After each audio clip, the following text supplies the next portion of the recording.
Esta idea de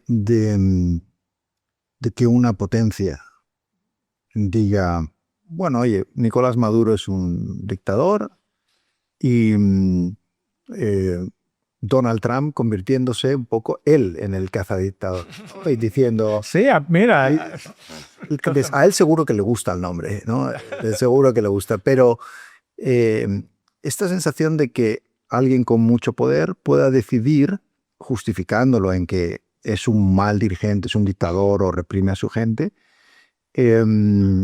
decidir simplemente eliminar a los presidentes de estos países que no le gustan, ¿no? Esto es bastante novedoso, ¿no? O sea, porque el conspirar contra dirigentes, no, porque hemos visto a lo largo de la historia y Estados Unidos lo ha hecho muy a menudo, el eliminar de esa manera. Pero hay una cosa de Venezuela que a mí me llama la atención, y es que elimino a Maduro, pero dejo al régimen. Sí, eso muestra perfectamente que no tenía que ver con la democracia, con derechos humanos, que es cosa de petróleo, de interés, etc. Y eso también con Irán. O sea, él por lo menos, en Irán sí habló unas veces de libertad y derechos humanos, pero no, eso fue un pretexto para Trump. No, yo no creo que... No hay muchos países sin petróleo que Estados Unidos ataque, ¿no?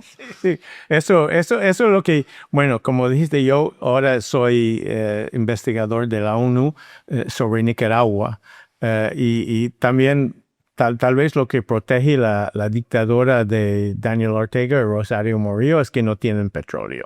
Claro, comparado con Venezuela, que tiene mucho, sí, ¿no? sí. Claro, entonces interesa.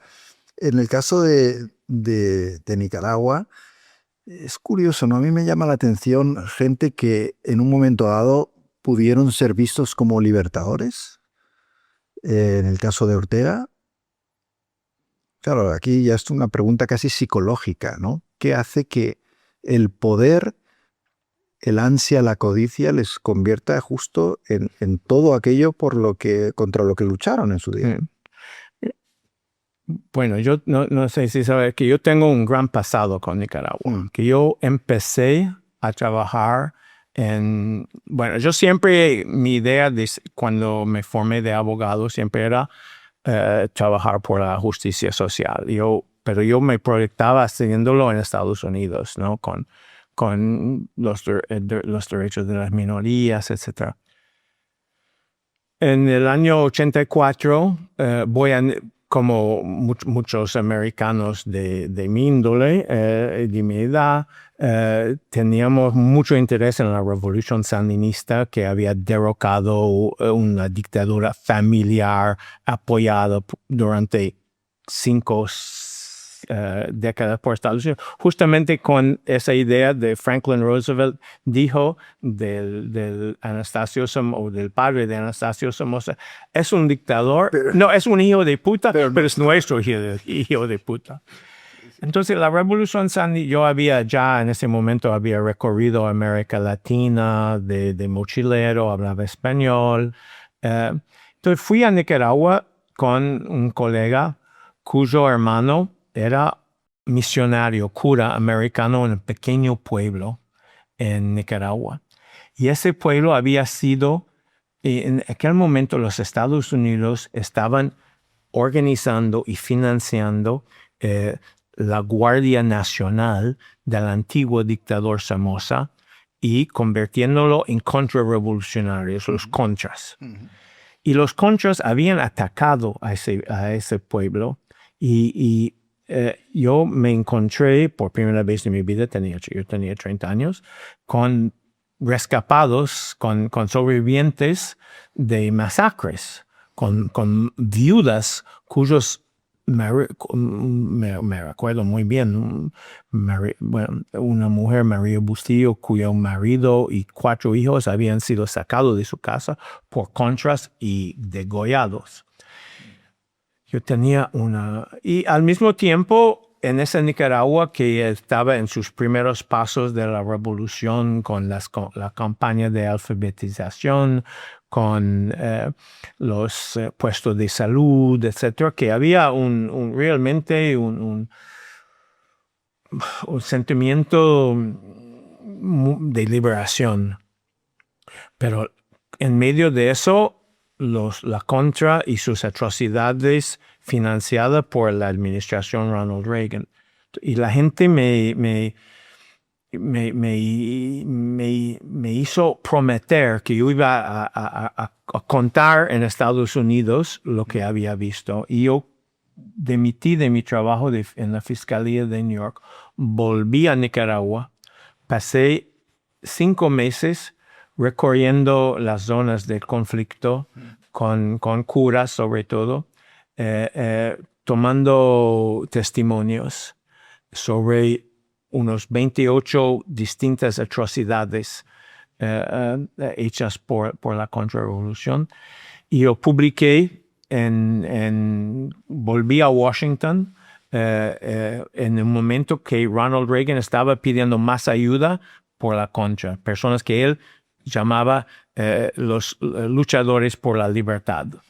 Y equiparaba a los padres fundadores de Estados Unidos. Y yo vengo con esos testimonios de violaciones, de masacres, de incendios y todo eso. Y mi informe sale en la primera página del New York Times. Nosotros habíamos dado el informe al New York Times con 2 semanas de anticipación. El New York Times fue a los lugares, a unos de los lugares, para comprobar, y lo salió en la primera página.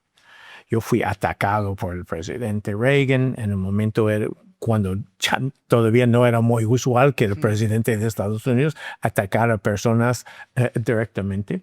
Pero el informe sirvió para que un Congreso dividido le rechazara la ayuda.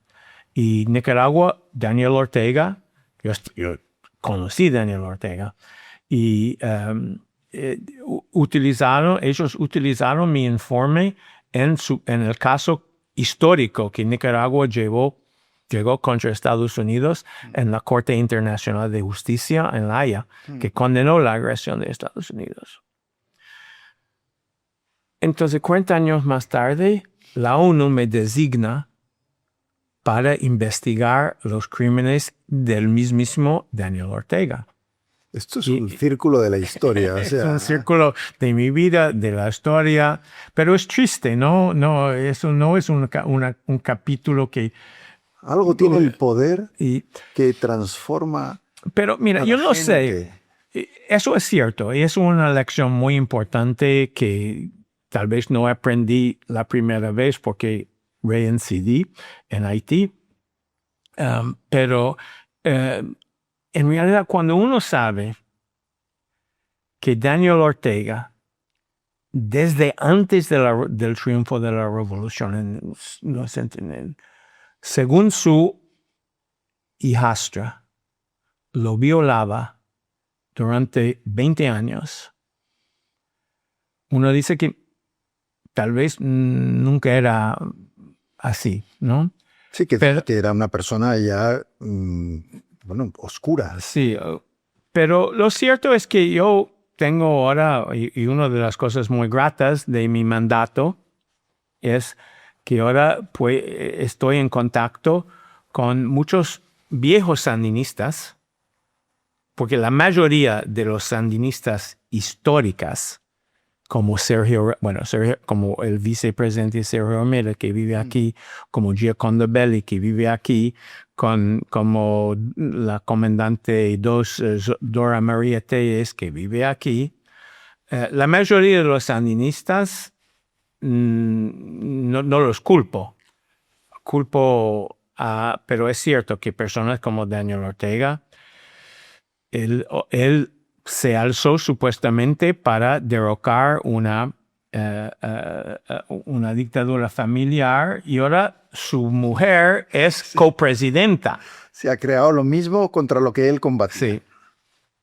Es así de triste. Y hoy en día Nicaragua, justamente estamos presentando nuestro informe en estos días al Consejo de Derechos Humanos en Ginebra. Y Nicaragua es un país de silencio impuesto para quienes están en el país. Y ahora lo interesante es la represión transnacional. Están utilizando los puestos diplomáticos a través del mundo para vigilar y silenciar los nicaragüenses en el mundo, porque han 800,000 nicaragüenses, un 12% de la población de Nicaragua, ha abandonado el país.